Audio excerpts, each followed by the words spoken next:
بسم اللہ الرحمن الرحیم۔ بہت سے سوروں کے بہت سے نام ہیں، تو سورہ بنی اسرائیل یا سورہ اسراء سورہ نمبر 17 ہے، 17 سورہ ان دا ہولی قرآن۔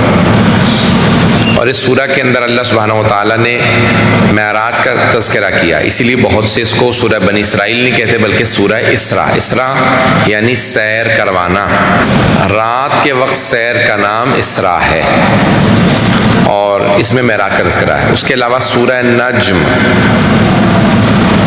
سورہ نجم سورہ نمبر 53 ہے، اس کے اندر بھی معراج کا تذکرہ ہے۔ میں نے اس سورہ کا انتخاب کیا ہے تاکہ اس سورہ کی اس پہلی آیت سے 15واں پارہ ہے، 17واں سورہ ہے، بالکل ابتدا ہے۔ سبحان الذی اسری بعبدہ لیلا من المسجد الحرام الی المسجد الاقصی الذی بارکنا حولہ۔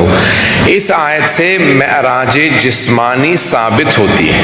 معراج جسمانی یعنی رسول خدا جسم کے ساتھ معراج پہ گئے تھے، آپ نہیں دیکھا تھا۔ خواب میں معراج تو مومنین کو بھی ہو جاتی ہے، جسمانی معراج معراج ہے۔ ایک اور بات یہاں اس سے پہلے کہ دلیل دوں اس آیت سے کہ یہ معراج جسمانی ہے، قرآن سے انشاءاللہ بھی دلیل دوں گا، لیکن ایک حدیث پیش کر دوں، دو حدیث پیش کر دوں یہاں پہ دلیل دی۔ ایک امام علی بن موسیٰ الرضا علیہ السلام کی حدیث ہے،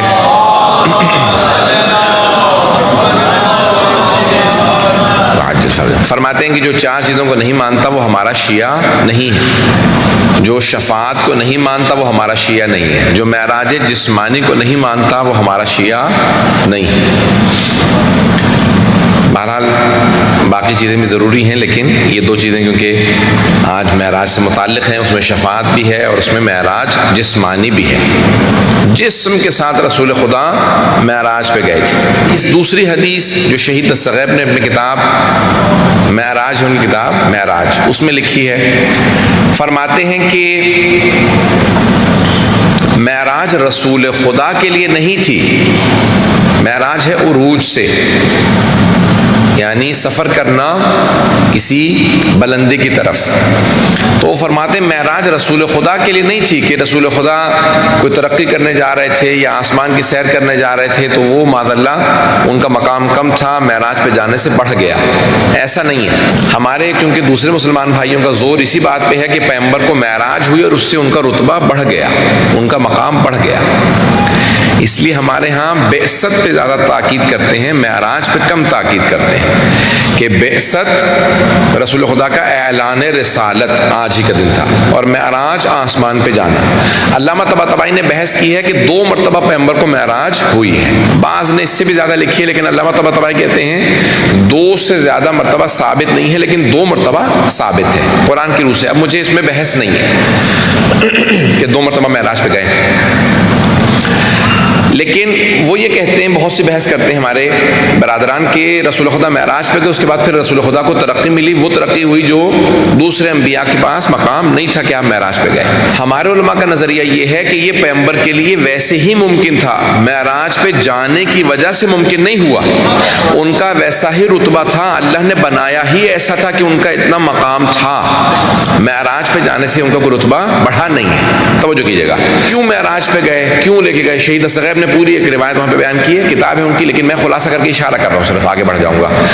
کہ تمام ملائکہ نے خداوند متعال کی بارگاہ میں کہا کہ پروردگارا، ہم نے رسول خدا کی زیارت کی تھی جب وہ یہاں تھے، اور اس اپنے جو نورانی ان کا وجود ہے اس نور کی ہم نے زیارت کی تھی، لیکن جب سے یہ انسانی حلیے میں زمین پہ گئے ہیں ہم نے اس جسم کی زیارت نہیں کی، ہم ایک مرتبہ رسول خدا کی اس جسم کے ساتھ زیارت کرنا چاہتے ہیں۔ جب ہم خلق ہوئے تو ہم نے سب سے پہلے دیکھا ہی جو نور تھا وہ رسول خدا کا، علی مرتضیٰ کا، یہ نور انوار پنجتن کے دیکھے، لیکن جب سے زمین پہ گئے ہیں تب سے ہم نے زیارت نہیں کی۔ ایک مرتبہ ذرا رسول خدا کو آسمان پہ بلا لے کہ ہم ان کی زیارت کر لیں۔ سارے ملائکہ نے اللہ کی بارگاہ میں کہا، التجا کی، تو اللہ نے کہا کہ میرے حبیب ذرا ایک مرتبہ اس جسم کے ساتھ آپ عرش اعظم پہ آئیں تاکہ سارے ملائکہ آپ کی زیارت کر لیں۔ سارے ملائکہ نے استقبال کیا کہ رسول خدا کی ہمیں زیارت نصیب ہوئی۔ تو عروج اگر دیکھنا ہے تو پھر فرشتوں کو عروج ملا ہے رسول خدا کی زیارت کر کے۔ وَإِلَّا رسول خدا کا رتبہ بہت عظیم ہے، بعظمت ہے۔ بعثت سے مراد آج بعثت بھی بہرحال ہے، تو اس میں اشارہ کر دوں کیونکہ ایک بھائی نے بھی ذکر کیا کہ بعض لوگ کہہ رہے تھے کسی ٹی وی کے اوپر کہ رسول خدا جو ہیں وہ جناب جبرائیل نے ان سے کہا اقرا پڑھیں، تو انہوں نے کہا میں تو پڑھنا جانتا نہیں ہوں۔ ایسے البتہ صحیح بخاری میں ہے کہ رسول خدا نے معاذ اللہ جب پہلی وحی آئی تو انہوں نے خودکشی کرنے کی کوشش کی اور اپنے آپ کو گرانے کی کوشش کی، جناب جبرائیل نے ان کو روک لیا۔ یہ ہمارا عقیدہ نہیں ہے، ہمارا نظریہ یہ نہیں ہے۔ علامہ طباطبائی نے اس کو اپنی المیزان میں جواب لکھا ہے، ہمارے تمام علماء نے اس کا جواب لکھا ہے۔ اہل بیت علیہ السلام نے اس کو رد کیا، انہوں نے کہا کہ معاذ اللہ رسول خدا کے لیے کوئی خود اگر پیغمبر نہیں جانتے تھے کہ میں نبی ہوں رسول ہوں تو وہ دوسری دنیا کو کیا سکھانے کے لیے آئے تھے؟ ہر حال رسول خدا کے لیے کوئی ایسا وہ نہیں تھا کہ معاذ اللہ انہیں معلوم نہیں تھا۔ ایک اور بات میں کہتا چلوں، اب وہ کہتے ہیں، انہوں نے لکھا کہ جب گھر آئے تو بہت پسینے آ رہے تھے اور بخار ہو گیا تھا بہت تیز، تو جناب خدیجہ نے کہا کہ کیا بات ہے؟ کہا ایک مجھے ایک مخلوق نظر آتی ہے، جناب جبرائیل کو پہچان نہیں سکے تھے، تو ایک مخلوق نظر آتی ہے بہت، اس کا وجود بہت بڑا ہے، ہیکل بہت بڑا ہے، اس سے مجھے بہت ڈر لگ رہا ہے، اور بار بار آ کے کہتا ہے اقرا، بار بار آ کے کہتا ہے بسم اللہ پڑھیں اور کہیں اقرا، میں پڑھنے نہیں جانتا، مجھے بار بار کہتے ہیں پڑھیں۔ تو اس کے بعد پھر پیغمبر کو بخار ہو گیا۔